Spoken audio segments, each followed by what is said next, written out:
ओम गण गणपते नमः। सभी श्रोताओं को नमस्कार। आप सभी का स्वागत है आपके अपने चैनल अशोक वेदा में। तो आज आप सुनेंगे सुखी अमावस्या व्रत कथा।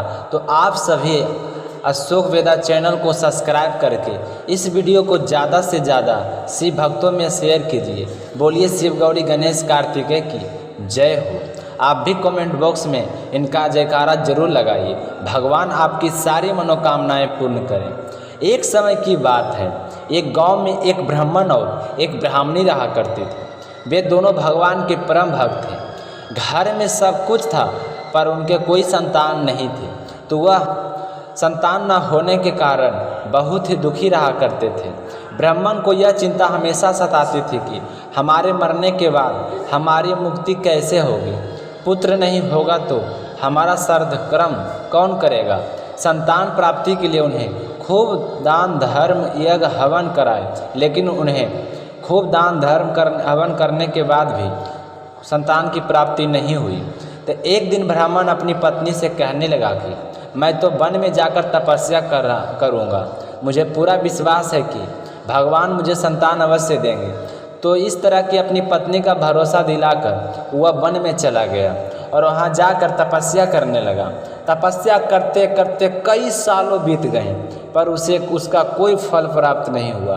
तो पूजा करते हुआ निराश हो गया और ब्राह्मण सोच में लगा कि इससे अच्छा है कि मैं अपने जीवन को समाप्त कर दूं। मैं क्या मुँह लेकर घर जाऊंगा और मैं क्या कहूँगा कि इतने साल तपस्या करने के बाद भी मुझे कोई फल प्राप्त नहीं हुआ। इससे अच्छा है कि मैं अपना जीवन समाप्त कर लेता हूँ। ऐसा कठोर निर्णय लेकर वह एक पेड़ के पास गया और फांसी का फंदा बनाकर अपने गले में डाल दिया। नीचे कूदने ही वाला था कि वहाँ पर सुख अमावस्या प्रकट होकर बोली कि देख ब्राह्मण, तुम्हारे 7 जन्मों तक कोई संतान नहीं है। तुम्हारे संतान सुख का योग नहीं है। फिर भी मैं तुम्हारी तपस्या से प्रसन्न होकर तुम्हें 2 कन्या का वरदान देती हूँ। तुम एक का नाम अमावस्या रखना और दूसरी का नाम पूनम रखना। अब तुम यहाँ से सीधे अपने घर जाओ और जाकर तुम्हारी पत्नी से कहना कि सुख अमावस्या का व्रत करें और उस दिन व्रत कथा सुनकर 1 कटोरी चावल भरकर उस पर असमर्थ के अनुसार दक्षिणा रखकर किसी मंदिर में चढ़ा दें। 1 साल इसी तरह व्रत रखकर 1 कटोरी चावल दान करते रहना, तुम्हें संतान की प्राप्ति हो जाएगी। तो वरदान पाकर ब्राह्मण बहुत ही खुश था और खुशी खुशी घर लौट आया। घर आकर उसने अपनी पत्नी को सारा विधि विधान बतलाया। तो ब्राह्मणी ने अमावस्या की व्रत कथा करनी शुरू कर दी। व्रत रखकर व्रत कथा सुनती और 1 कटोरी चावल और दक्षिणा रखकर मंदिर में रख दे आती। तो इस तरह अमावस्या व्रत उससे प्रसन्न हो गई और कुछ महीनों बाद ब्राह्मणी ने बहुत ही सुंदर कन्याओं को 2 का जन्म दिया।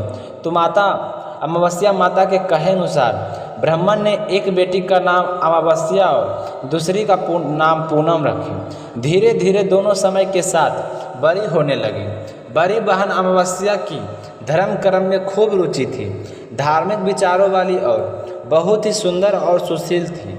और वहीं दूसरी बेटी पूर्णिमा अमावस्या में बिल्कुल प्रिय थी। वह धार्मिक कार्यों में बिल्कुल भी रुचि नहीं रखती थी।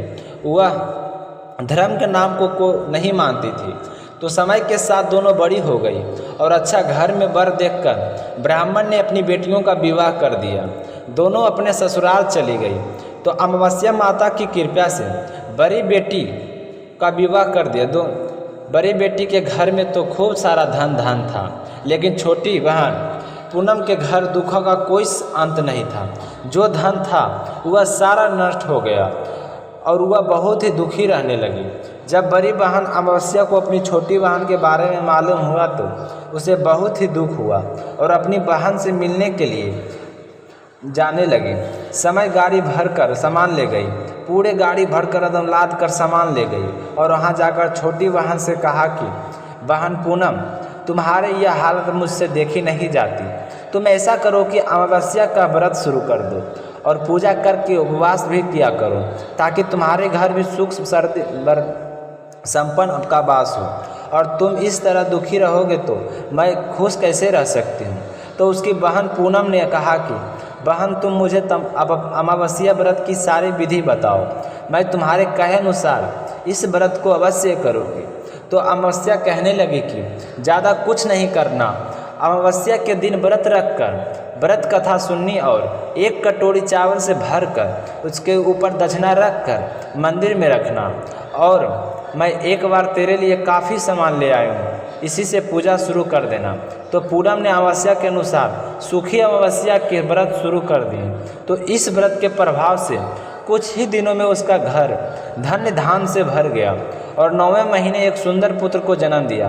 तो अपनी बेटियों को सुखी और संपन्न देखकर ब्राह्मण और ब्राह्मणी दोनों बहुत ही खुश हुए। लंबे समय तक अपने जीवन के सुखों को भोगते हुए अंत में शिव धाम को प्राप्त कर गए। इस तरह से जो भी सुखी अमावस्या का व्रत विधि पूर्वक करके कथा को सुनता है और एक कटोरी चावल का दान करता है, उसके घर में हमेशा सुखी समृद्धि का वास होता है, अन्न के भंडार भरे रहते हैं। अमावस्या माता की कृपा उन सब पर हमेशा बनी रहे। हे अमावस्या माता, जो भी इस कथा को श्रद्धा भाव से सुने उसकी सारी मनोकामनाएं पूर्ण करना।